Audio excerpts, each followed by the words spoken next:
Hello everyone, welcome back to my channel Yashika study centre. तो आज हम पार्ट 2 करने जा रहे हैं चैप्टर का लेटर टू गॉड। ठीक है, रिटन बाय जीएल फ्यूज। ठीक है, तो मैंने पार्ट 1 अपलोड किया है, पहले जाकर पार्ट 1 देखिएगा तो ये पार्ट 2 समझ में आएगा। तो हमने स्टोरी कहाँ तक छोड़ी थी कि जो लैंचो के फील्ड थे, खेत थे, वो सारे डिस्ट्रॉय हो गए थे और वो बहुत ही ज़्यादा दुखी था।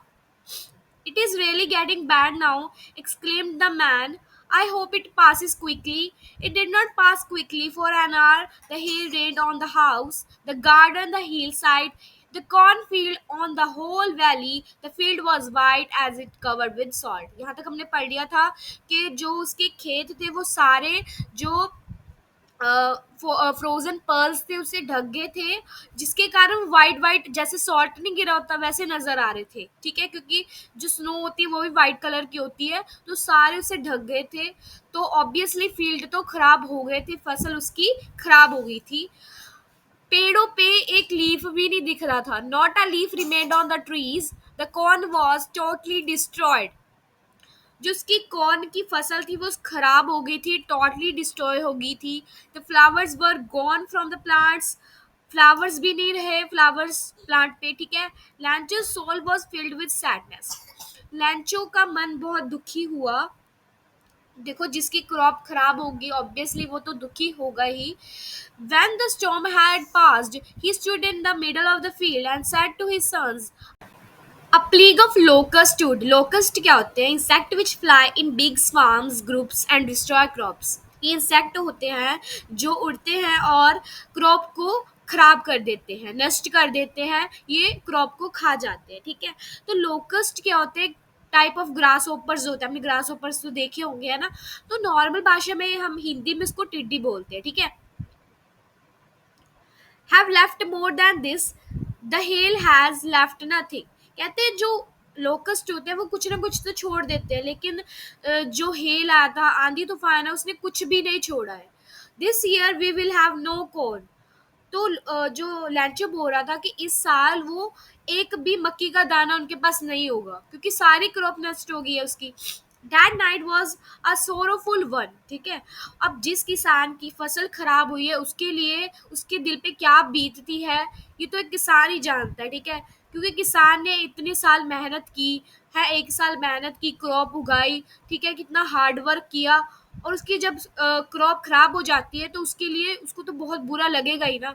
All our work for nothing, there is no one who can help us, we all go hungry this year. ठीक है, अगर जब उसकी क्रॉप ही खराब हो गई है तो वो क्या बेचेगा और क्या खाएगा? ठीक है ना? तो वो कहता है we all go hungry this year, कि हम सब भूखे रह जाएंगे इस साल। ठीक है, but in the heart of all who lived in that solitary house in the middle of the valley, there was a single hope, help from God. ठीक है, लेकिन उनको एक भरोसा था भगवान पे। ठीक है, जब सारे रास्ते बंद हो जाते हैं तो भगवान एक रास्ता तो जरूर खोलता है। ठीक है, ज्यादातर जो लोग होते हैं उनको भगवान पर भरोसा होता ही है। ठीक है, कि भगवान हमारी हेल्प करे, वो करे। मुश्किल के टाइम में हमें भगवान से ही होप होता है कि वो हमारी हेल्प करेंगे। ठीक है, do not be so upset. Even though this seems like a total loss, remember no one dies of hunger. लैंचो को बोलता है कोई कि don't be so upset even though this seems like a total loss. कहते हैं कि भगवान किसी को भूखा नहीं रहने देते। No one dies of hunger. ठीक है, भगवान किसी को भूखा नहीं रहने देता, भूख से मरने नहीं देता। That's what they say, no one dies of hunger. All through the night, Lancha thought only of his one hope, the help of God, whose eyes, as he has been instructed, see everything, even what is deep in one's conscience. ठीक है, conscience क्या होता है? An inner sense of right and wrong. ठीक है, कि हमारे मन को पता होता है, जैसे आप कुछ कर रहे हो। ठीक है, आप फॉर एग्जाम्पल एक बच्चे की ले लेते हैं, वो चॉकलेट खा रहा है, लेकिन उसको मन में तो पता है कि हाँ, चॉकलेट खाने से मेरे दांत खराब हो जाएंगे, कैविटी।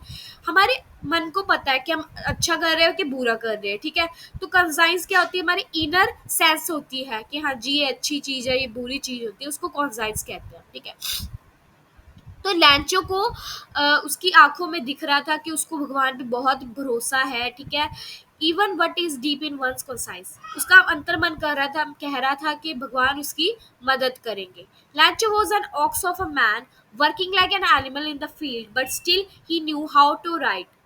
ठीक है. जो लैंचो था वो किसान था. नॉर्मली जो किसान होते हैं वो इतने एजुकेटेड नहीं होते हैं. ठीक है. जो लैंचो था वो बहुत हार्ड वर्किंग था, लाइक ऑक्स ऑफ मैन.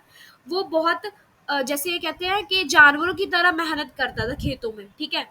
और लेकिन उसको फिर भी लिखना आता था. जैसे नॉर्मली होते हैं फार्मर्स, उनको लिखना नहीं आता है, एजुकेटेड ही नहीं होते वो. ठीक है. लैंचो को लिखना आता था. The following Sunday at daybreak he began to write a letter which he himself would carry to town and place in the mail. It was nothing less than a letter to God. लेकिन following Sunday उसने क्या लिखा, letter लिखा भगवान को और उसने mail में डाल दिया. ठीक है. God, he wrote, if you don't help me, my family and I will go hungry this year. I need 100 peso in order to sow my field again and to live until the crop comes because the hailstorm. फिर जब लैंचो ने mail post किया तो जो postman देखता है कि किसको एड्रेस किया गया है, तो लिखा हुआ था लेटर टू गॉड. ठीक है. तो वो पोस्टमैन हंसने लग जाता है. ठीक है. क्योंकि भगवान को लेटर पोस्ट किया है, भगवान का एड्रेस तो किसी को नहीं पता है कि कहाँ रहते हैं, है ना. तो फिर वो हंसने लग जाता है. फिर बाद में वो सीरियस हो जाता है कि नहीं, मुझे हेल्प करनी चाहिए, कि इतना फेथ है उसका गॉड पे, इतना भरोसा है, विश्वास है, वो टूटना नहीं चाहिए. तो अपने एम्प्लॉयज़ के साथ बात करता है, अपने फ्रेंड्स के साथ बात करता है कि वो हेल्प करे उसकी, एज एक्ट ऑफ चैरिटी, दान करने से जैसे होता है ना, दान करना. तो वो अपनी सैलरी में से भी पैसे कुछ दान करता है, अपने फ्रेंड्स को भी कहता है. तो करते करते 70 पैसोज इकट्ठे हो जाते हैं. बाद में वो पोस्टमैन जो है एनवेलप उसको देने जाता है लैंचो को. तो लैंचो उसको देखकर खुश नहीं होता है, वो तो एंग्री हो जाता है. तो जब देखते हैं कि 70 पैसोज, मैंने तो 100 पैसोज मांगे थे, तो वो तो गुस्सा हो जाता है. ठीक है.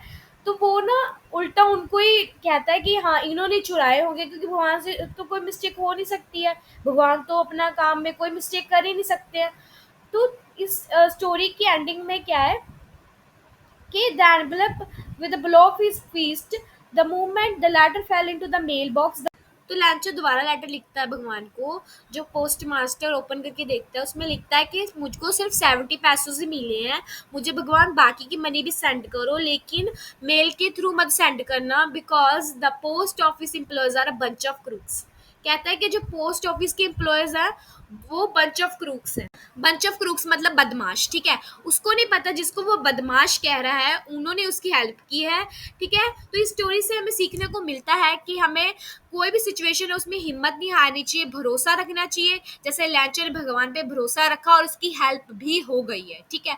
और हमें इंसानियत पर भी भरोसा करके देखना चाहिए, क्योंकि इंसान ही इंसान के मुश्किल समय में काम आता है. ठीक है. Thank you for watching. Please like share and subscribe my channel.